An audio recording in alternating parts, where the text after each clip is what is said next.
It's Mark Yegge here, wealth architect and lifestyle investor. Let's take your life to the next level. Welcome to the Wealth Architect Podcast. Hey, everybody. Welcome to another edition of the Wealth Architect Podcast. So glad you're here. We have a fun one today. Aren't they all fun ones, though? But this guy, I was on his podcast a couple of weeks ago, and it was fun.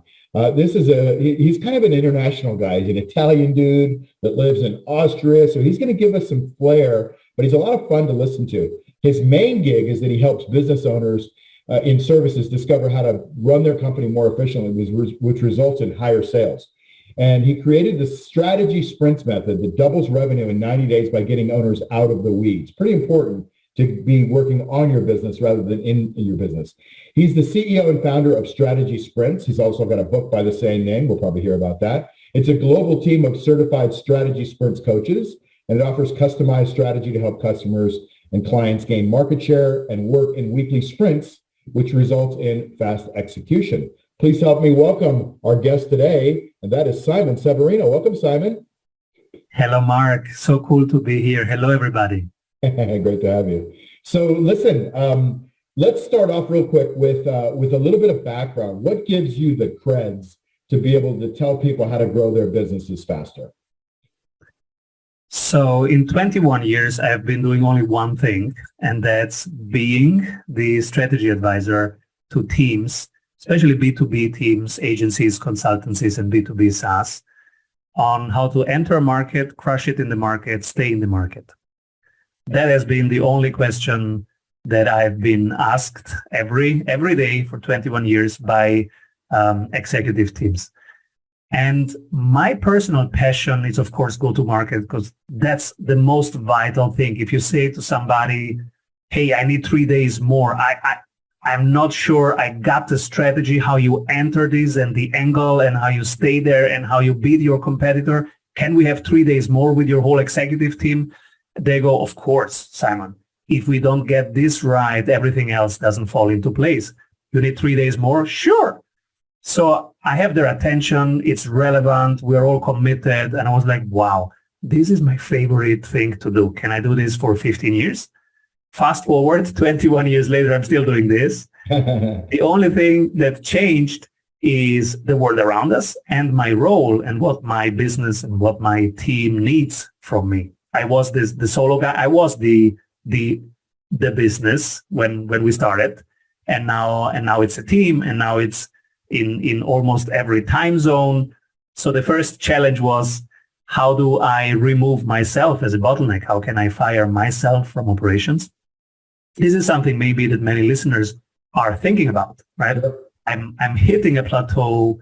It's kind of, I was the magic, but now I'm the bottleneck here.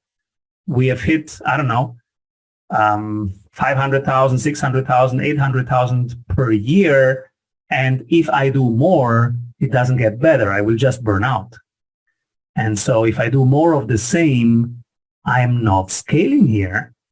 So I need to find a shift in the business model.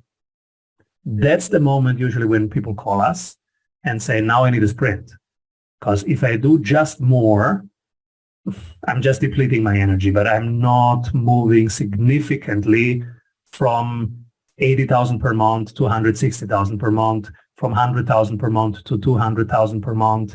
I'm stuck. I have to find a more scalable way.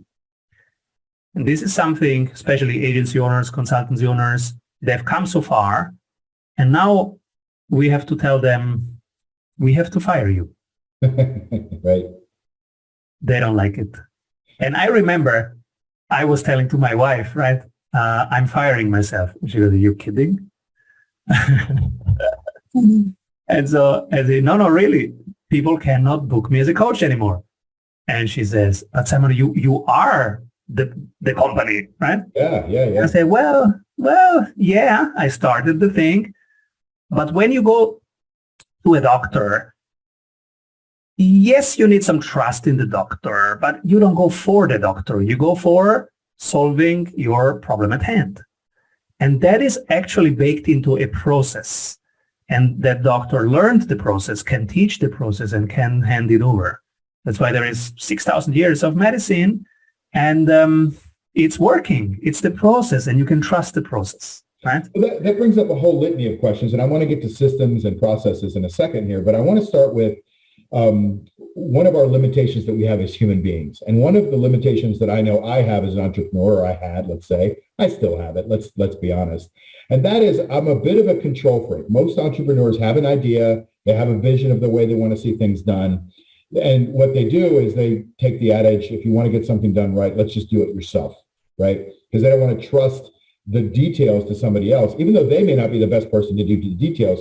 So what they end up doing is quitting their 9-to-5 job and replacing it with a 9-to-9 job or a 9-to-midnight job, because they're not only running the business, but they're also trying to do the craft or the art that they were so good at. Maybe they were a chef before and they started a restaurant. So now they have to learn how to run a restaurant as a business person, and they still want to be the chef.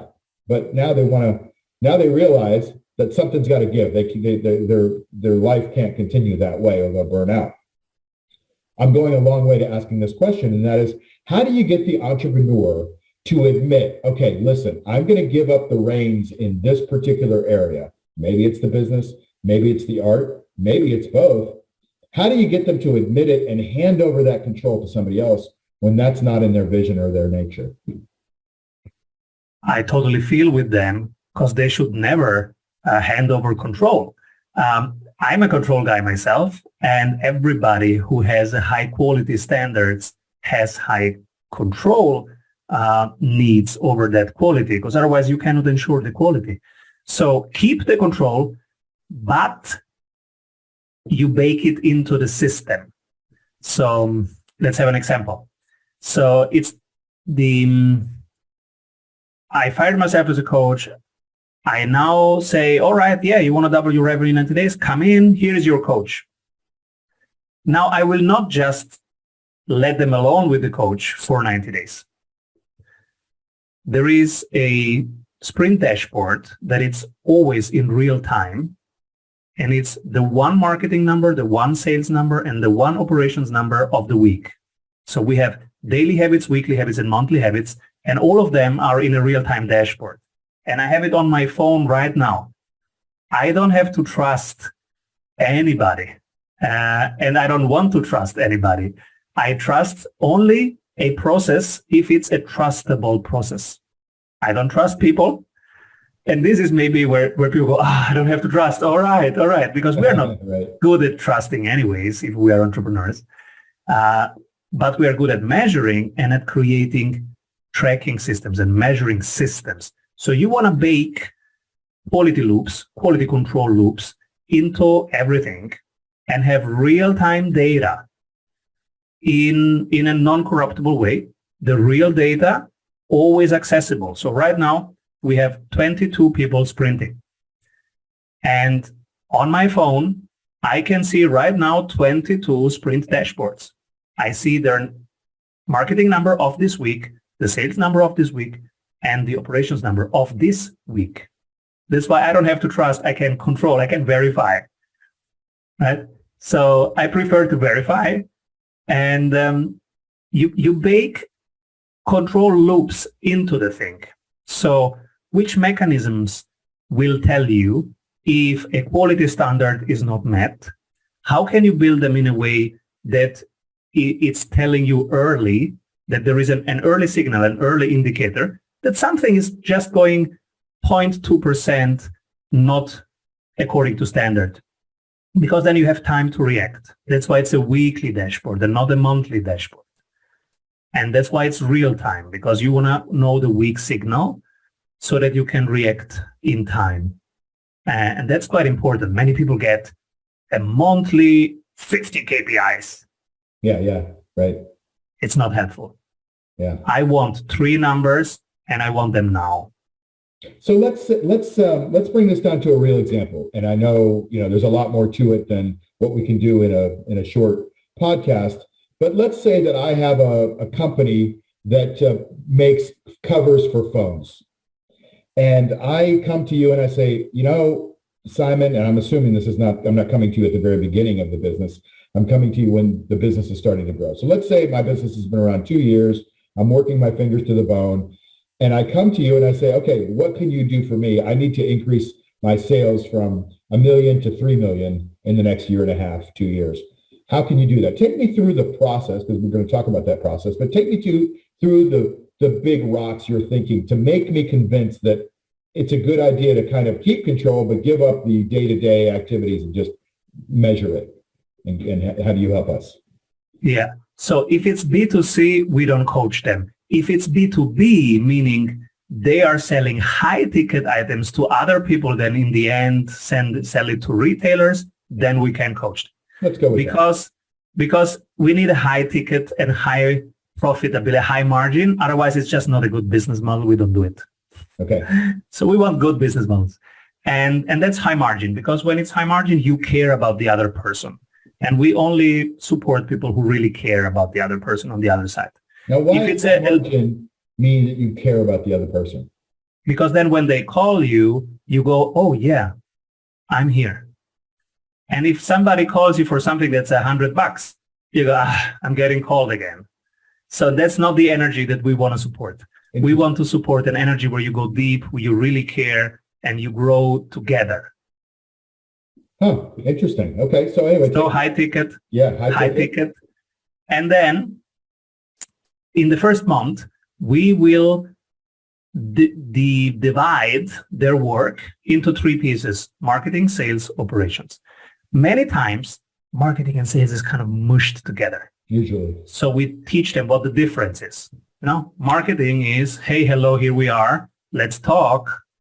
Sales is, all right, now let's get cranking. Let's stop talking. Let's stop working together. Do we commit? Do we go really deep? Do we take responsibility? And do we intensify the relationship? That's sales. And then you have to deliver what you promised. That's delivery or operations. So we will have a captain, somebody owning each part. And with that person, we will say, now tell me, what do you do? And we will help them write it down. And now they have a process, a standard operating procedure for marketing. And now they have a process for sales. And now they have a process for operations. And many of those will tell you, no, I don't have a process. That's why we don't ask that way. We ask just, tell me how you do marketing. Yeah, sure. And then we write it down for them. And then they say, oh my God, I have a process. And say, yes, you had it in your head. Now you have it in front of you. And now that it's out of your head, now we can start hiring. Because now you can scale it. And so usually we help them delegate. Now we teach them how to delegate. The first thing is that you will feel the urge to do it yourself. So what do you do when you feel the urge? You give it to either a software or to a person either in your team, or you hire them. We give them the blueprints on how to hire, how to onboard in an efficient way. And so now we have 3 parts of a business with 3 clear owners. They report every 7 days into the team meeting, the one marketing number, sales number, ops number. In this case, it might be marketing number might be how many people went to our website, clicked, opted in, went into the cart, but then jumped out of the cart. Sales number might be, okay, how many did we sell and how many did they send back? So sell minus sendbacks. And then the ops number might be how many people bought a second one, for example, or how many people did we lose from a cohort if it's a subscription based business. So you have one number. And now everybody in the team knows exactly what they're working towards, because in 7 days, we want to see those 3 numbers be slightly higher than now. So they will all automatically prioritize. Yeah. Sounds actually pretty simple. And you know what? I think some of the most intricate and elegant things actually are very simple. In fact, if you look at what Einstein said, he said everything should be made as simple as possible, but no simpler, right? So there's some beauty in the way you tease out the process, which, most of us as entrepreneurs, we just do. We don't plan. We should spend 80% of our time planning. Unfortunately, we spend 80% of our time doing, 20% of our time planning, right? It should be the other way around. And so I love the fact that you're actually backing up coming in with a fresh set of eyes, but really letting them open their eyes and just qualifying and quantifying it so that they have the procedure right there in front of them. And then they can look at it and make it even better, improve it every week, every month, and every year. So that makes sense to me. And now we have pulled out one person who optimizes those three things. Because now the three things are, how you create value, but that's still working in the business. Now you need at least one person, as you say, working on the business. So we will pull out one person, usually it's the founder, the owner, we pull them out. They don't touch anymore marketing, sales, and ops. They have only one job, and that's improving form, fit, and function of the marketing systems, improving form, fit, and function of the sales systems, improving form, fit, and function of the operation systems. And this is what you call management, or this is why you need an executive team to do that. But now they have the time to do it. Because many times we call a team an executive team, but they don't have the time to do it. They don't really do that 40 hours a week. And this gets results, right? And this gets you results because now you just look at these three things. And if you want to go fancy, you can break them down into 6 parts. Awareness, interest, engagement, closing, delivering, retaining. That's the value chain of every business. Yeah. Now you have 6 parts. Now the person who has time to improve the system, to work on the system, can look at, okay, what's the bottleneck? If we 10x what we put in here, which part breaks first? That's your bottleneck. So now, all right, team, this week, that's what we do. We will solve the conversion from awareness to engagement or from closing to onboarding, because that's the bottleneck. So if we close more deals, we cannot deliver. So we have to solve that first. Everything that's manual will be automated. Everything which is internal might be outsourced. We have to solve this bottleneck first, because that's the weakest part. If we 10x the number of clients, this is the part that breaks first. This is how you see the bottleneck. So that week, team works only on solving that bottleneck. And when that is solved, you start the next project of identifying and solving the next bottleneck. So you have only one process of 6 elements, only one thing to improve. So your life is very simple now. And, Elon Musk always says the best part is just no parts or one part. He's right, yeah. There's one process. And then everything on top of that are projects. And now you limit the amount of projects. You just run one project until it's completed, and then you start the next one. This is how you stay sane and scale a business with ease and grace, because the results will go up, but your stress will not. So for my audience, for my listeners and viewers, one of the reasons I'm going deep with Simon here on business is because if you've listened to my podcast or my videos on my quad investment strategy, you know that I talk about hard assets, tech assets, and soft assets.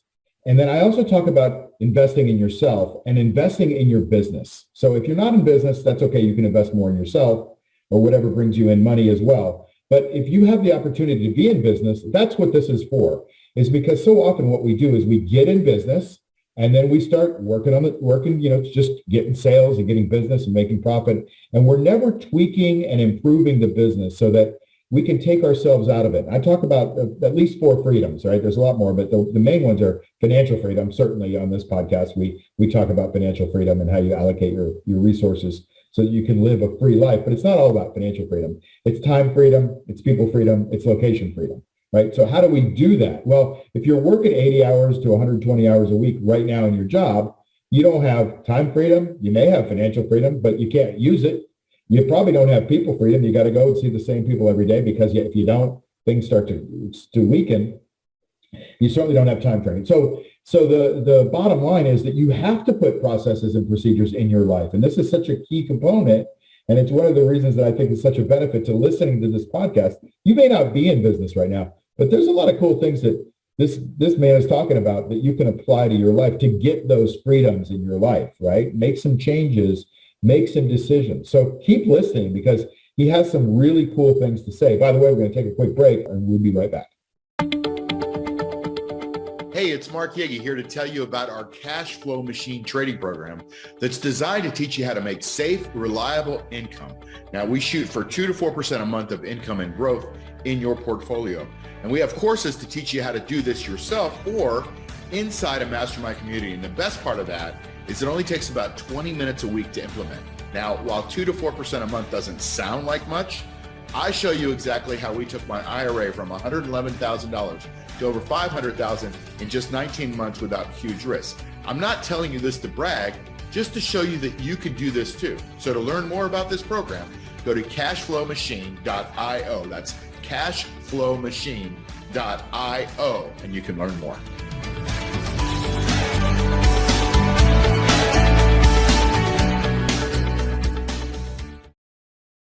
All right, we are back.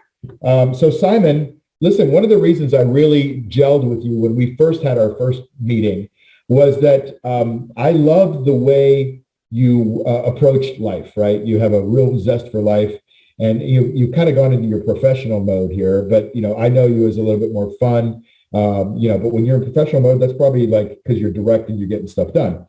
But I think one of the things that I'm really attracted to about your personality is that you love to learn.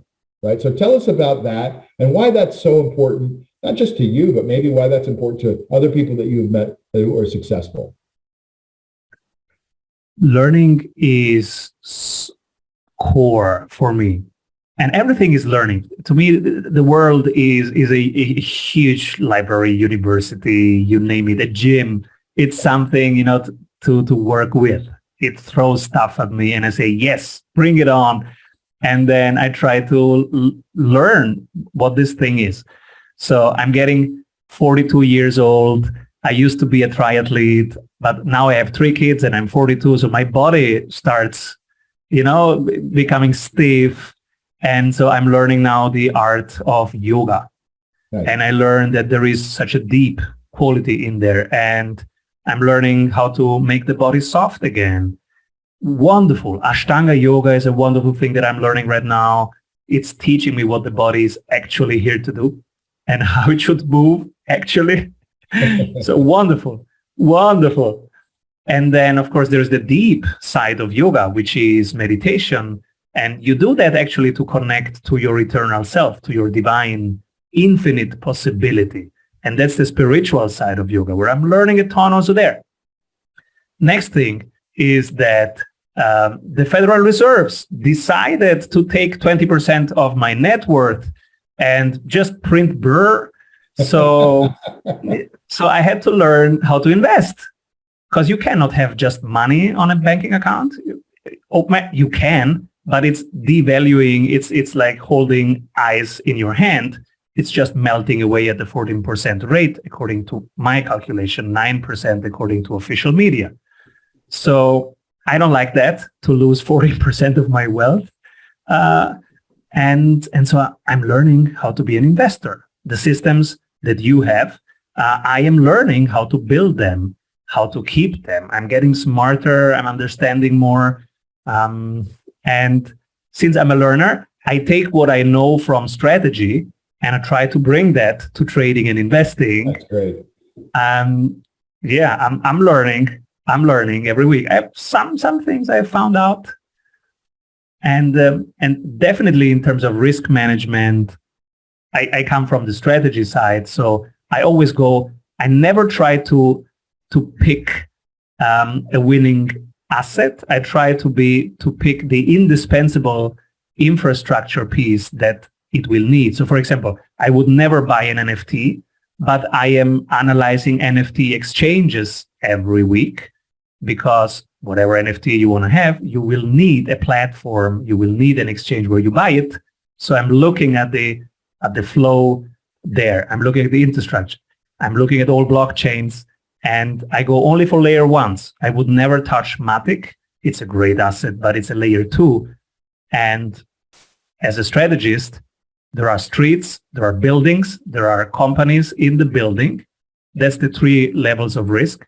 I want to own the streets first. Then we talk buildings. Then we talk apartments in the building where you have businesses. So that's layer 1, the layer 1 blockchains, Bitcoin, Ethereum, Solana. And then you have the level 2 things, Matic. And then you have the level 3 things, applications on top of that. I don't even touch them. Yeah. That's interesting. I want to jump down in that, but I read a book a few years ago called Abundance. And it was co-authored by Peter Diamandis, who I just think is a great futurist and really, one of the great minds of our time. And he's very accessible, and you can find all kinds of things about Peter Diamandis. And he co-wrote this book called Bold, and Bold was this first one. Then he wrote another one called Abundance. And in the Abundance book, he talked about how you shouldn't rebuild platforms. You should take the existing platforms that are currently out there and build on them or use them, right? Instead of trying to figure out how to build another Facebook, you get into Facebook and you can advertise in Facebook and use that platform. Instead of building, a street, use a different street to go to your house or whatever. You don't have to build your own street if there's already a street there, right? So it's a great way of looking. I like your streets, buildings, and companies analogy, because if you're a company, you're at the mercy of the street. If you're a building, you're at the mercy of the street. If there's a sinkhole, if you live in Florida, if you have a sinkhole under your street, it doesn't really matter how many companies are in the building. The building's going to fall and the street's not going to be built. So I love the way you do that. And you've been applying it just recently in the cryptocurrency business. So let me just back up and tell my audience that you're a wealth of different things because you are a curious learner.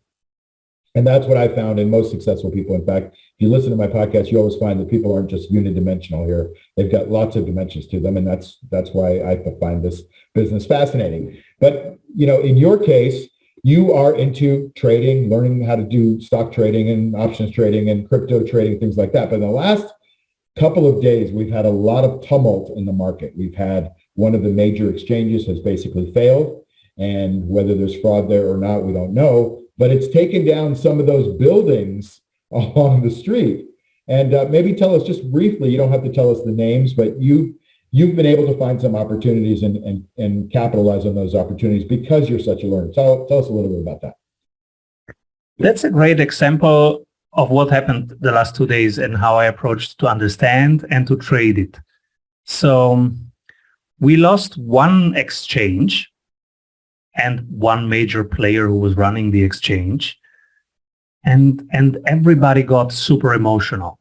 You had panic in the market, fear index, high price pressure, you had selling pressure.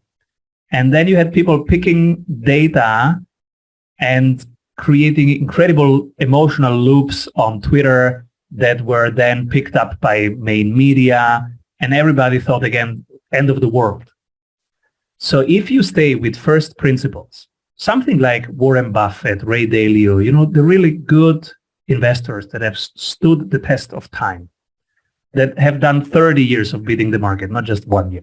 Yeah. So if you take their simple processes, Charlie Munger, Stan Druckenmiller, they have a very similar process, different in how they execute it, but it's quite similar. It is whatever others are thinking. There are 2 levels. There is the fundamental level. This is what something is value, the value, the real value use case of something. And then there is market price. And market price is always bipolar. It's either undervaluing or overvaluing. It's never at fair price, or it doesn't stay at fair price for a long time. So it comes back to fair price, but it doesn't stay there. So it comes back to moving averages, but it doesn't stay there. So these 2 things, fundamental analysis and technical analysis, I've been applying as a student, and now I was applying to the FTX crash. Solana was the hardest hit asset, down 70%, everybody selling. And then the number, unstaked validators, 3 million people are going to unstake. Okay, I double check. I hear the noise. I hear the emotion. And so when I hear fear, I say, all right, maybe it's time to buy today. It doesn't feel right. because everybody's selling. But that's one more signal that it's a buying opportunity. It's a buying day. Yep. So first thing I learned, emotions out of it. Just see the signal. Everybody's panicking.